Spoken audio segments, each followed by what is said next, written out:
I'll start. My name is Julianne Lynch, and I am I live very close to the Warrnambool campus of Deakin University in a regional town. This picture on the screen is I'm walking from my home to my campus, and the river featured, the Hobbs River, is actually the eastern border of the Eastern Mar nations, the Lynch people. So I would like to express my respect and acknowledge the traditional owners of the country I am from. The particular language group in my place is the Pikwurrong people, and I say ni hao to you all. I say hello, and also say Nyatanwa or Nyata, which is the local greeting of the local Indigenous people. This paper I put together with my colleague Laura Tubino, who is not online, but I did see, I think George Aranda came in, and George is part of this project. So hi, George. Okay, so there we go. This paper, as I planned, I looked at the abstract, has 4 sections. I think I'll probably only get through the first 3 sections, but I will see how I go, talking quite quickly. Linda, I can't see a time here anywhere, so could you give me like a 5-minute break, please? So I'll speak to the context and the problem. I can do that very briefly because it's been very well articulated in the previous presentations. And I'm going to focus on, I'm going to spend some time talking about the theoretical resources drawn upon in the approach that I'm presenting. And I provide an apology to some people in the room who saw parts of this presentation at the number 7 school in SHNU earlier in the week, but those people should feel that they're at an advantage. And then I'm going to talk about the development of an approach to accommodating the diverse needs of teachers who are returning to university study for a credential, moving from out of field to in the field of what in Australia we call digital technologies. I think to translate that to other contexts, if you think computer science, so programming, data science, digital systems. So this is secondary school teachers who are out of field coming to university. And then if I have time, I will give a bit of a snapshot on 2 teacher reflections on their experience. You'll notice some beautiful artwork. I've got an acknowledgement on the screen there to some of my other colleagues at Deakin who helped with both use of AI to generate some of this, but also some graphic design. Okay, so in terms of the context, I'll do this very, very quickly. We have a serious workplace crisis with teachers in Australia. In the field of digital technologies, so those teachers teaching allocated to teaching in areas related to computer science, it is very serious. For across Australia, the technologies area, it's estimated that 47% of lessons are taught by a teacher who has no training in digital technologies. In the state of Victoria, this is an old statistic, it's probably worse now, 44% of advertised positions in government schools were not funded. They did not recruit anyone to that position. And in fact, it's probably even worse than that because this subject area in many schools is simply not taught. Better to be taught by someone out of field than not taught at all in most cases. And of course, it is more dire in those hard to staff schools. So those in rural and remote areas, those in areas of high poverty, and often those intersect, particularly in Indigenous communities and in very remote communities, and in rural schools and small schools. And I think it was Seamus who mentioned schools where there might only be one teacher responsible, or tiny schools where there might be 1, 2 or 3 teachers teaching the whole curriculum to a cohort, to a small cohort of students.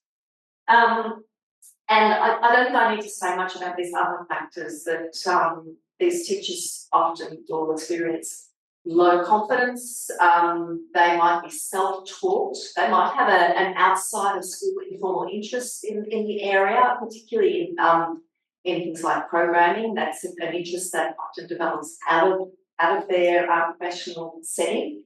And in many schools, the curriculum is only taught partially.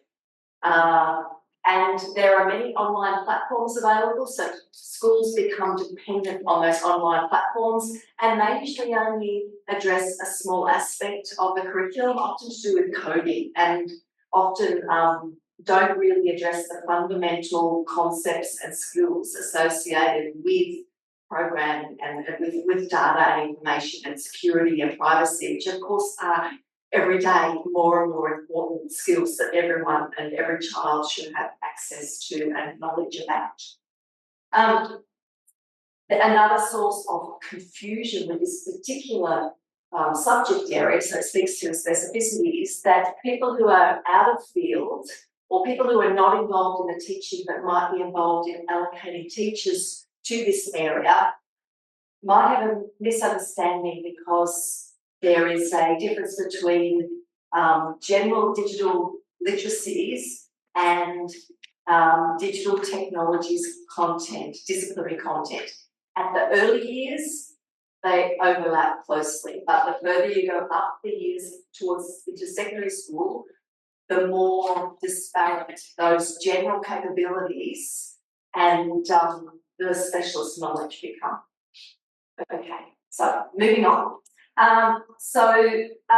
The context I'm speaking from is a funded project for a graduate certificate of secondary digital technologies, where we were funded for to provide 50 fully funded, sort of no fees, scholarships to teachers to complete a graduate certificate.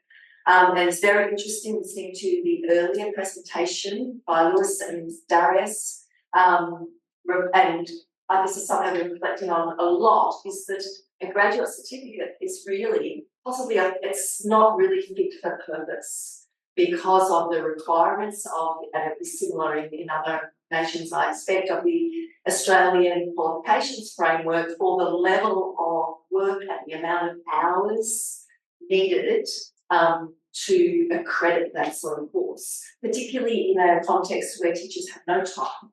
The teachers have a heavy burden and heavy workplace stress, particularly in the government-funded schools, and even more so in the rural and remote schools where the resources are few, and the access to the teacher shortage is more serious. So I don't have time to really talk about the, I guess, structure of this program. It's 4 units of study, 4 semester-long units of study. Usually a graduate certificate would be taught full-time across 1 semester, doing all 4 units. This one was taught 1 unit at a time. It's programmed across 2 years, and we're halfway through with the first cohort. Now, we have funding for 50 places. But the teachers need to get permission from their principal and support from their principal, and of course in a context of teacher shortage, that is not easy, because principals, school leaders do not want to take their teachers out of the classroom because who will replace them. And additionally, the teachers feel a strong commitment to their students, because if they are not there, who will come in to teach their students? Will it be someone who will deliver the planned teaching, or will it be someone who will entertain the students for a period of time? This is a bit of a breakdown of what we ended up with, which was 35 teachers enrolled, and within the first couple of weeks, 4 of them had left the course because they'd been reassigned to different teaching areas, or they had left teaching, or they had moved schools into a different sector and were no longer in the government school. So we have 31 teachers in the course. This is a bit of a breakdown. You can see there's a range of numbers of years experience of teaching digital technologies out of field. There is a range of in-field qualifications, with mathematics being a higher, but 8 are English teachers. So there's a mix there. And although we had targeted to have half the cohort from rural and regional areas of our state, it was very difficult to get the rural and regional teachers, even though they were provided with funding for travel. We have a mix of intensive residential and online delivery. So practical realities of the cohort, diversity, and I think Marilyn mentioned this earlier, they varied extremely in terms of their professional settings, what they were teaching, how their allocation was positioned, whether it was an elective unit or whether it was part of STEM, or, it's very mixed delivery of this area. They varied in confidence, they were returning to university study, and they had anxiety about their academic skills, and all sorts of competing commitments with caring for their own family and their parents and all sorts of things. They also varied in their aspirations for learning and what they were hoping to get out of the course and to achieve in terms of results in the course. So that is a problem for us. That is a problem in practice. How do we deliver a university course to a group of teachers who are so diverse and whose starting points, their point of need is so diverse? So I'm going to talk about these grade-aligned personas. We use personas, and to do that, very briefly, I've got 3 slides, one on each of the theoretical areas: agentic personas, subject specialist, learner epistemologies, and teacher curriculum agency. And I can see possibly something that links to the previous Harlene's presentation as well, in terms of why teachers might not see what they know or what they think they know. Okay, so persona studies. Very, very briefly, there are many ways of understanding a persona. I did a translation into Chinese and it came out as person, but that, I think, a better translation would be the Chinese word for mask. We're drawing on that Julianne concept that we put on a mask and we present a mask to the outside world. And I think in contemporary times we understand that we have many masks that you put on. In this room, I'm putting on an academic researcher mask. But also that is a co-construction. My mask is being shaped by the shape of this room and by your agreement to accept the persona I am presenting. So there's an idea of agency I've chosen. Maybe some people are more able to choose than others in terms of what they present because they have a greater repertoire of masks available to them, or what we call personas. And this sort of idea has been applied in education in many ways. I've listed a few things there, including the final dot point, which includes some work with our collaborator Laura Tubino, working in computer science and also in mathematics education at the university level in persona studies out of this particular approach. How am I going for time? Am I much broken? About 6 minutes. Okay, I better move more. Okay. We talk about personas being aligned to different levels of epistemology using Robert Kegan's ideas. He talks about transformational learning as always, to some extent, an epistemological change rather than merely being a change in your repertoire of behaviour or the quantity of knowledge that you have. So it's a qualitative shift, and he theorises this drawing on ideas of subject-object relations, where when you first, for example, start learning mathematics, you are really subject to the field. You are learning maybe the operations, maybe you're learning, how algebra works, but you don't have much perspective. But as you learn, you then level up, and those skills become an object for you, and you might be able to apply them, or you might be able to explain them to someone else, or you might be able to see that they're only true in some circumstances. So it's a useful idea thinking about qualitative transformations. Informed by curriculum theory and policy enactment theory, we developed personas to track, I guess, a progression, a transformation to increasing levels of complexity and increasing levels of agency as curriculum specialists, where as you move through following the arrow, your repertoire increases, not just your quantity of knowledge, but the different masks that you might have. So when you are first learning a specialist area like digital technologies content, you are a curriculum implementer. We came up with these terms drawing on some of the theory. And at that point, for the teachers in our course, they go, oh, I don't have the fundamental skills. In this course, I want to learn the fundamental skills. And by the end of their time in a subject in our unit, in the program, they have increased their knowledge and confidence in that skills, and also enough to be able to fill in the gaps or ask for help. Then we have the curriculum translator, which is about, okay, I understand, now how do I translate this for the students in my class? Maybe the girls need something, a different approach. Maybe someone with special needs, learning disability needs a different approach. Maybe I'm in an Indigenous school and I have to translate this and link it to local culture and, you know, link up with the local people.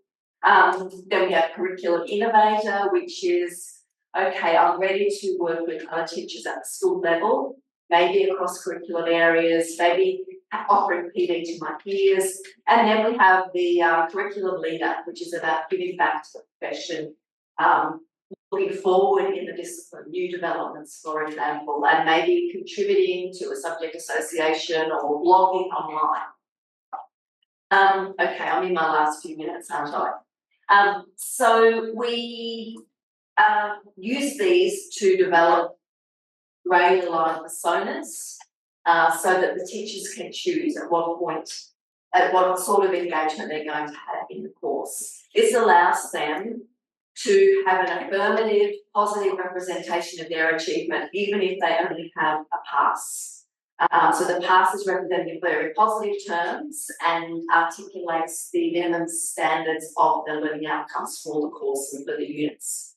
And we map that across our grade levels, pass, credit, distinction, high distinction.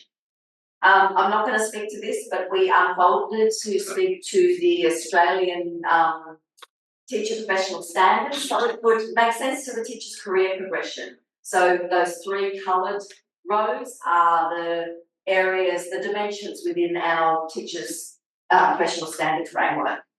And then we moved on to develop different metaphors for these. And for my course, we're using the bird personas. And I won't have time to really share those to you now. How many minutes? 2? Yep. But I thought very carefully about the species. They start on the ground and then move up as they gain perspective, but also about the characteristics of each of those, such that we have a description of each one. And I think I will read, maybe time to quickly read the bowerbird. Oh, yes, pass those around. And if anyone wants any of these from online, then just let me know. I can send you these. I think they're very good. So the spotted bowerbird is at the pass. Spotted bowerbird is endangered. It's an endangered species. They can be seen rummaging in woodland in Victoria. Bowerbirds are really known for their intricately decorated bowers. The male bird collects coloured objects to decorate the bower, which is constructed on the ground. They select items, usually blue and or green. They used to be bones or teeth or shells, but they're in the world of plastic. and can become preoccupied with collecting and arranging their vowel. They're also very good mimics. As vowel birds, teachers in the course focus on seeking out, selecting and arranging objects to construct and decorate their own vowels. The vowel bird teachers will develop skills and confidence in identifying, adapting and implementing curriculum resources that they can use in their own teaching. And we move through these various levels. I think I've probably got 1 minute left. Look, I think a question is, can you tell us more? Okay. Now, how do we operationalise this?